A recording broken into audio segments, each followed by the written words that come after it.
These Peaceful Warriors Martial Arts Teammate Online Academy classes are brought to you by the Miami Public Library, with support from the Oklahoma Department of Libraries, and the Institute of Museum and Library Services.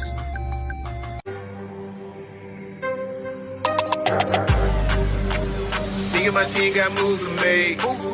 We gonna apply that pressure, you thought you was safe. Anything we do from now on is not for sure. Better lock the door, cause you know we go. Grind, get up and go get it. Grind, get up and go get it. Get up and go get it. Get up and go get it. Grind, get up and go get it. Hello and welcome to Teammate Tricking. I'm Corey, this is Axel, and we've been talking about how to achieve your biggest goals in life.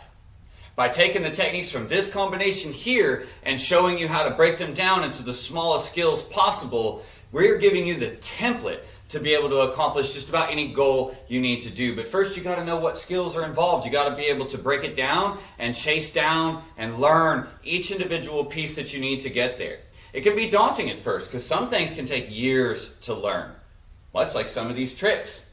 But with patience, willing to accept where you're at and keep working at it, the perseverance to not give up, the discipline to keep trying your best, you can achieve it. So today we're focused on the Crowd Awakener and different levels of the Crowd Awakener, which you can see here is, well, the final version of the Crowd Awakener that we're going to get to.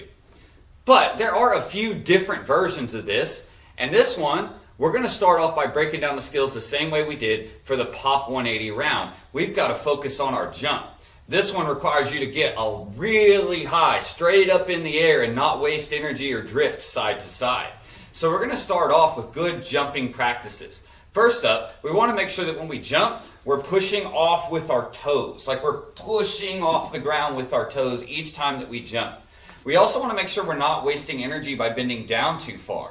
Just a slight bend in the knees is really all you need. These muscles here start the motion, but it really is your calves and your ankles that propel you high. On top of that, we need to work on putting our hands in the right spot so that we don't drift forward and backward, and we can use a swing of momentum and swing from our arms to pull us up even higher. So to start off, we're just going to do the jumps and focus on the arm swing and push them through the toes. Now, we do not want to let our arms swing forward like this on their way up, because if I do that, it's going to drag me forward. For this one, you do not want to drift at first. You want to get the technique down before you start playing with different drift versions of it. So what you really want to do when we jump is bring your hands up to your shoulders, and then as you're going up, push them straight up in the air. Think like Mario when he jumps and hits a block, but you're doing it with both hands, right? So we're just going to do a few of these. Slight bend at the knee. If you bend too far and you don't have your heels on the ground especially, then you're just wasting energy at that point, and that lean forward will cause you to drift as well. So slight bend in the knee, so you got your back straight, hands down, and push and reach for the sky. So imagine like you're trying to touch something in the sky, something on the ceiling above you. All right, here goes. Do it again. Crouch down and jump. Really reaching for it. There we go. One more. I'm getting out of the screen, huh? And jump. There we go. So now you got a little bit of practice in on your basic jump. I highly recommend that you practice that at least 10 or 15 times before moving on. But now we're going to move on in this video to the next part. So for the next part, we need to be able to start to control our legs and then eventually our hands in the jump. So we're going to start off with something called frog jumps. For this technique to work, you need to be able to bring your knees to your chest. Now, there's another version of this technique you might have seen before where the legs go out straight. It's common in cheerleading, the toe touch, right? But this version that's often used in tricking is a little bit different and relies on the snap and the pull back in to give the illusion of drifting, so it has a completely different look than your standard toe touch. So for that, let's focus on getting the knees up to our chest. So now we're going to do the same jump we were doing, but about the time you get to the top of your jump, now pull your knees up tight to your chest. Ready, Axel? And go. You guys see that? Pulling the knees up to the chest at the top of the jump. This is also a practice for starting to learn your backflip. Here we go, one more. Okay? And let's do another one just for fun. trying to pump those knees up, and you really want to try to get them to touch your chest if you can. But do be cautious. If you're flexible, it is possible to bang your knee into your face, so be careful about that when you're practicing. Now you want to be able to get really good, comfortable doing that, feel like you get some real good height before you move on to the next one. But for the next one, we're going to start practicing controlling the directions of the knees. So for this one, we're going to do the same jump. We're going to pick our knees up to our chest, but this time we're going to bring the knees out wide like this with our feet together, trying to bring our knees more outside of our shoulders. Are you ready? And 1. There you go. So spread the knees out wide, keep the feet close together. And 2. Good. Let's do another one. And 3. Nice. There you go. So now we also need to be able to control our hands so that we can shorten the moment of the strike, the moment that it all comes together. We want to keep that short and snappy. So to do that, when we're getting ready to throw this kick, it's really a good thing to do. Of course, you can play with this later, to pull your hands in and down as your feet are coming out. This helps you maintain balance and keeps you from drifting backwards as you kick your feet out. So what we're going to do for this one is we're going to jump, pull our knees to the outside. We're going to jump by putting our hands in the air like before. Pull our knees to the outside. At the same time, we're pulling our knees up. We're going to reach down through our legs and try to touch our toes. Ready? And 1. Boom. So I'm reaching through the legs, trying to touch the toes. And 2. Boom. Good.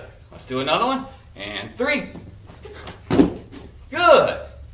Now, if that feels like it's a little hard for you, and that felt like too big of a jump from the last thing that we were working on, you guys can also go back to having your knees together and focus on doing your hands under your knees in a jump where you clap under your legs. You want to try that one a few times?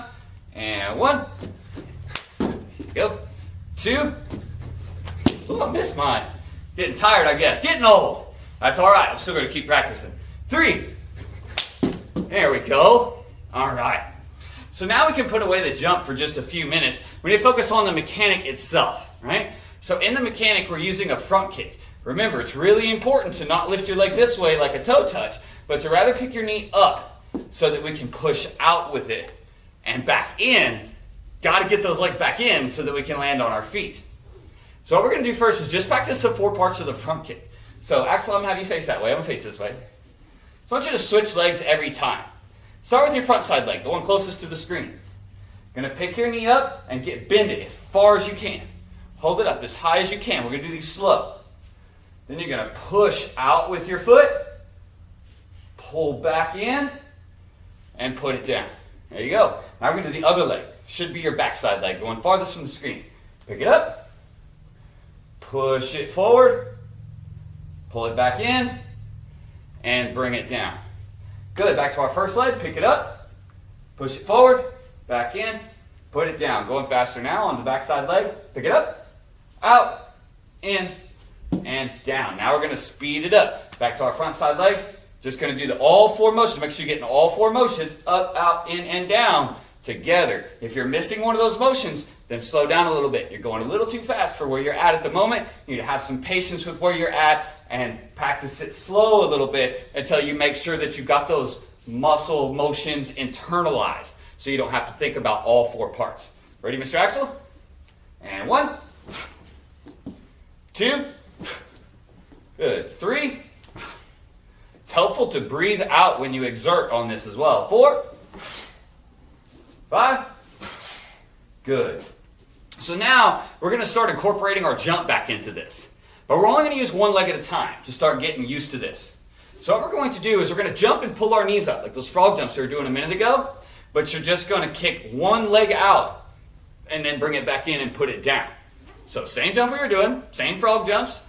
You can do the knees out to the side, or you can do your knees straight, either way, and kick one foot out, just one, and then bring it back in. This allows you to see if you're capable of doing this. Because if you can do this on both sides and have that foot back in before you land, and you can do that on both sides, then you're physically capable of doing the whole thing. But if you're doing this part and you find yourself landing before your foot comes back in, you might want to keep practicing this a little bit more until you can get the foot back in before you land. Ready?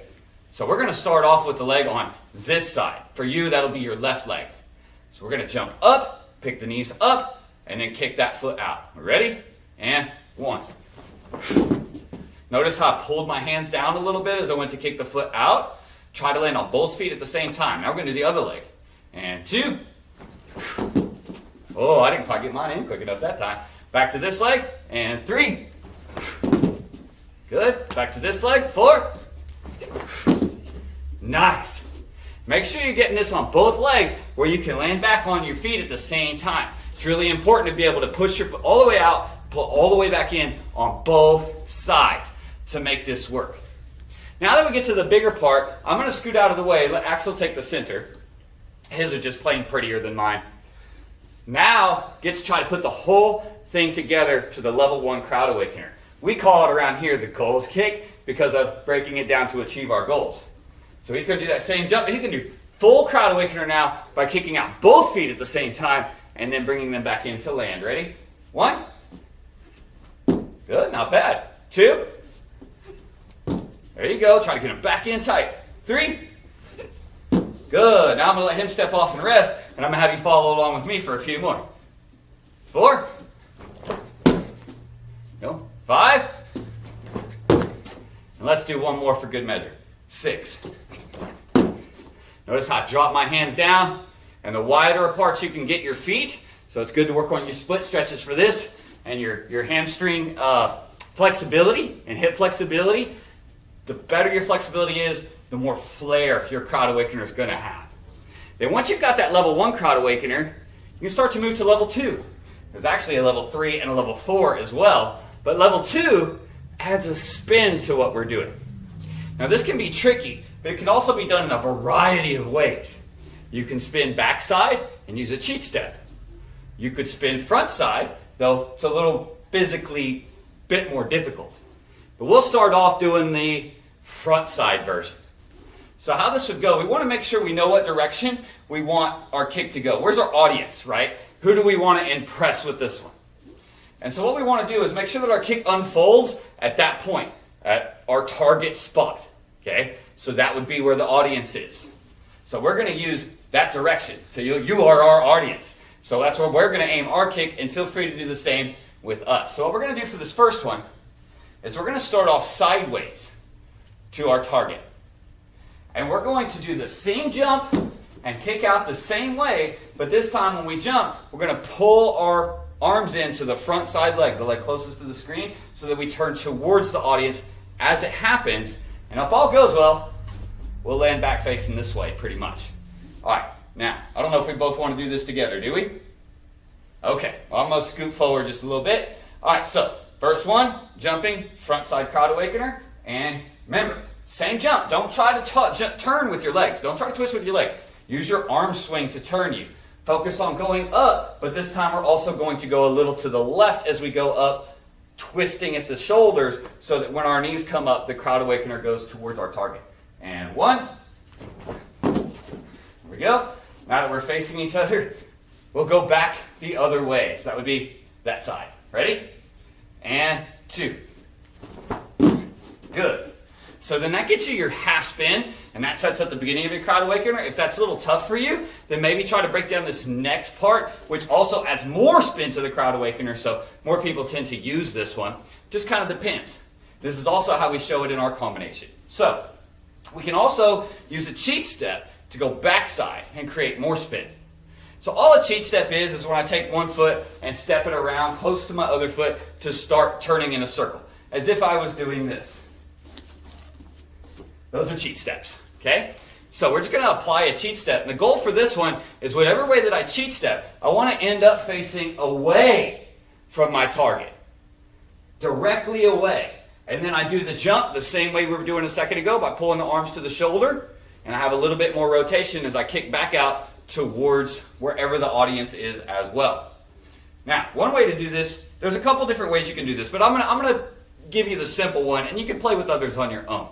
So, what we're going to do is we're going to take our front side leg, the one closest to the screen, and our cheat step is just going to be to slide it to the other leg and turn backwards or at a slight angle. We've all overturned a little bit to make it easier on our jump spin, and then we'll do our crowd awakener from here. Okay? So let's practice that one more time. Just the step, front side leg, steps through.